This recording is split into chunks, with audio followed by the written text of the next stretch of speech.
extra as well. Now, if you like what the UK column does, you would like to support us, support.uk column is the place to go for that. There are options to help us out. You can make a donation or join as a member. You can pick something up at the UK column shop or from clive2carl.com. We get a small percentage of every purchase there.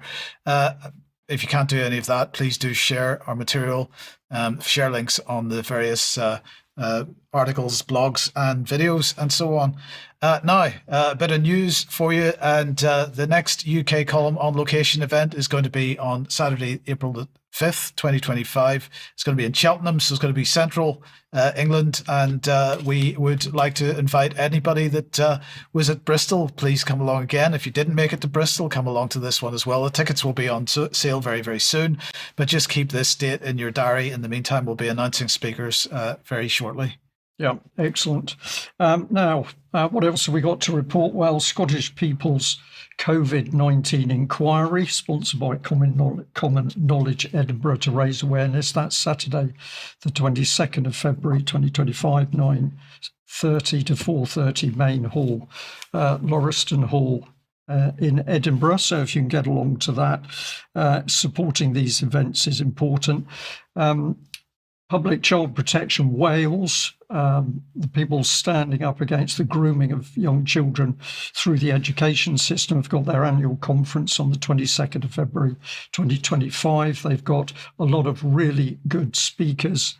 And we're going to say that this team with Kimberly Isherwood and the other ladies have done such huge work. If you are in the vicinity and can get along for that, please do. And the venue's near Newport in South Wales, so communications there should be pretty good. Excuse me, what else have we got? Well, we've got an interview going out tomorrow at 1:00. This is Sandy Adams and Debbie Evans talking to Vet Roger Meacock. They've already been talking about the inheritance tax for farmers, which is, of course, a worry, but in part two, they'll be having a look at where we're going in 2025 and are we heading towards a famine. So that's a pretty important subject. It is indeed. Okay, let's move on then to Keir Starmer and what he's been up to. So at the end of last week, Keir Starmer hosted Olaf Scholz, the outgoing German Chancellor, at Chequers. That's, for anybody that's outside the UK, the Prime Minister's countryside retreat. We have just a little bit of video as they went skipping hand in hand through the grounds. Let's have a listen to this. Olaf, my friend, you're very, very welcome here at Chequers. I think we've made real progress. The Trinity House Agreement has been signed, and of course we've reached agreement on migration. So thank you for that leadership.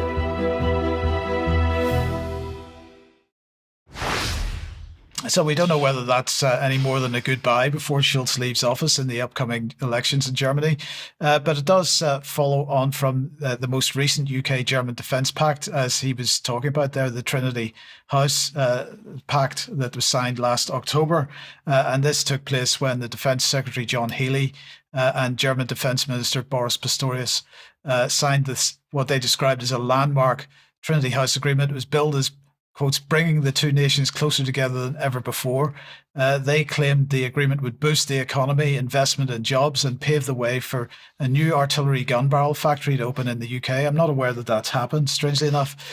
German aircraft operating from Scotland and so on. So let's just have a look at a little bit of the detail of what they were talking about at the time. And this is this agreement that they were talking about this weekend. New long-range strike weapons, new boosts for British industry, new cooperation to strengthen the eastern flank, land industrial cooperation, as they described it, protecting critical underwater infrastructure, German aircraft based in Scotland, new drones, new maritime uncrewed air system capabilities, new Ukraine support, joint work with partners to integrate air defence systems.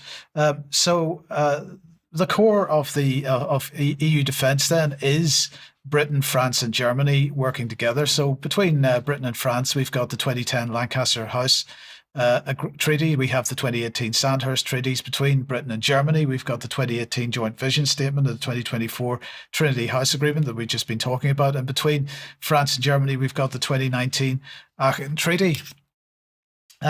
So, in the meantime, that's what the core looks. But it should come as no surprise that Starmer sees defence as being at the heart of a reset, as he's describing it, between UK and EU relations. And with that in mind, he'll again be skipping off to Brussels today and this evening, in fact, to join the informal leaders meeting, which is happening. And so the question is, why? This is because Europe must, as they said, double down on its efforts to crush Putin's war machine as Russia's economy shows signs of weakening. The press release says that he will urge EU leaders to step up and shoulder more of the burden in order to keep Europe safe against Russia's increasing campaign of sabotage and destruction on the continent. And they say it's necessary on top of the sanctions that they've already put in place to, as they like to describe it, increase Putin's difficulties. He will, of course, this is Starmer, is going to be arguing for sustained military support to Ukraine, because that, he says, is going to put Ukraine in the strongest possible position this year. But Starmer is also going to be continuing this notion that defence and security are at the heart of his plan for change. And this is ensuring that the UK armed forces, he says, will have the cutting edge equipment they need. I mean, this has got to be the biggest joke. The UK armed forces are so short of equipment that even their primary public relations tool, the Red Arrows, is going to be gone by the end of this decade because of a shortage of aircraft. This is the stage that we are at. So tomorrow this afternoon, actually, he was going to be meeting with NATO Secretary General Mark Rutte, who's also in Brussels. But the key outcome of this special appearance in Brussels is he's going to set out his stall for what he's described as an ambitious EU-UK defence and security partnership. And this is something, as we've mentioned many times before, but I just want to bring it on screen once again. If you're not aware of this drive for EU military defence union, military unification, this is an absolutely key part of the European Union structure, and something that the UK wants to be involved in, no matter how much rhetoric they might put behind the idea of NATO still being the key driver or the key sort of mechanism for defence cooperation. But the biggest question then that we have is, where's Nigel? Because, okay, Nigel is talking about, as Ben was talking about, the fact that the local elections are being withdrawn and so on at the moment, and he is therefore going to be launching this massive election rally and so on for reform.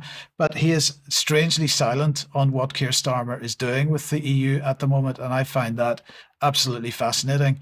Ben, I don't know if you've got any thoughts on why he's silent, but this is not a topic, this idea of defence and security partnership with the EU, this is not a topic that he has ever really taken seriously.